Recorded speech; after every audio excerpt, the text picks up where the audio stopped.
Hoy se cumplen 75 años de la fundación de la OTAN, que en un principio todo el mundo decía la NATO por la organización de las siglas en inglés, ¿no? Y hombre, la verdad es que si ahora hicieran una encuesta de urgencia, sería minoría los que se acuerdan, porque estuvieran en uso de razón, o a lo mejor no estaban ni vivos, ¿no? En aquel 4 de abril de 1949. Y de hecho hay muchos jóvenes que esta cosa de la OTAN tampoco la vinculan con la creación de lo que supuso la creación de esta alianza atlántica en la Guerra Fría. Habría que, para tener presente aquella rivalidad que había entre la OTAN y el Pacto de Varsovia, que era lo mismo pero en el bloque soviético, pues seguramente uno tiene que contar con más de 40 años. Y tener al menos algún recuerdo, por lo menos de los años 80, que es cuando se produjo el desenlace de la Guerra Fría. Porque, queridos niños, fue terminar la Segunda Guerra Mundial y Estados Unidos tardó un segundo en darse cuenta de que aquellos comunistas de la Unión Soviética con los que había luchado para derrotar a Hitler pasaban automáticamente de ser aliados a ser rivales. Y ríete tú de esta batalla por el orden mundial que hay ahora mismo entre democracias liberales y regímenes autoritarios. En la era que alumbró la OTAN, el mundo se dividía entre democracias y dictaduras comunistas, a los que algunos de los que ahora, por cierto, van de demócratas, llamaban democracias populares. Y ahí es donde Estados Unidos impulsó una alianza con los principales países europeos que quedaron dentro del mundo libre. Una alianza militar que seguía la filosofía de los mosqueteros, uno para todos y todos para uno. Si atacan a cualquiera de nosotros, respondemos todos a la vez. Si algún país comunista agredía a un país de la OTAN, pues todos los países de la OTAN acudían en su defensa.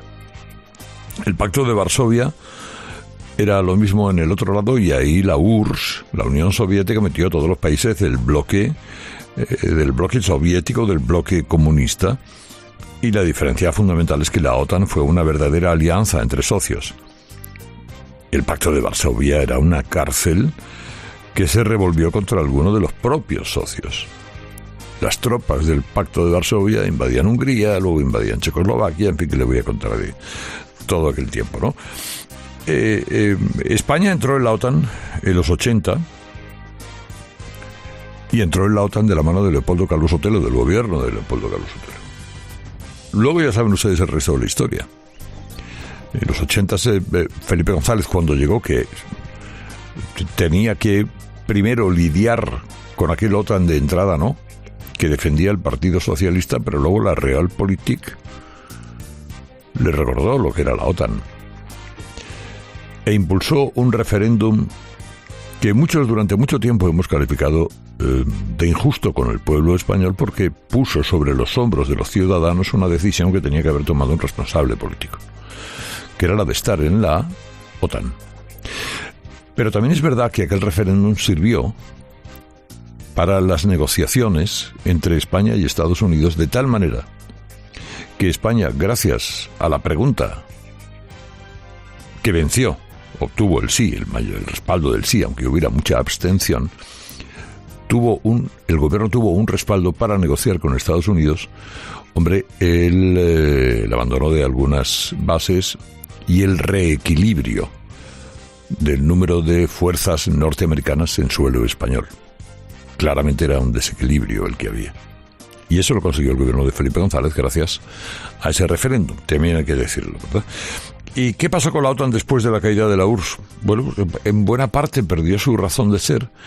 Lo que pasa que surgió Putin, y cuando llegó Vladimiro, pues mi querido amigo, ya no eran aquellos años 90 en lo que parecía que no había un enemigo claro, que fuese una amenaza para países como los nuestros.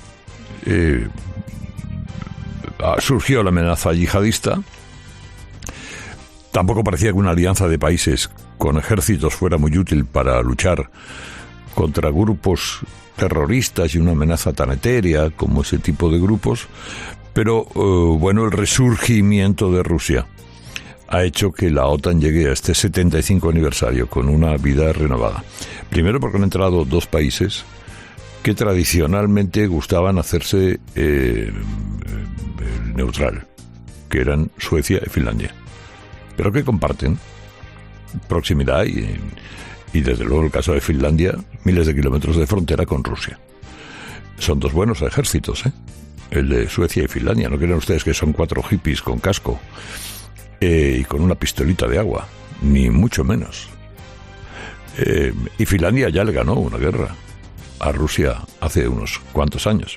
Pero la entrada de Suecia y Finlandia para protegerse de las amenazas de Putin ha renovado notablemente a la OTAN, y ahora, bueno, pues Putin sí puede esgrimir, se siente amenazado porque la OTAN la tiene en sus fronteras.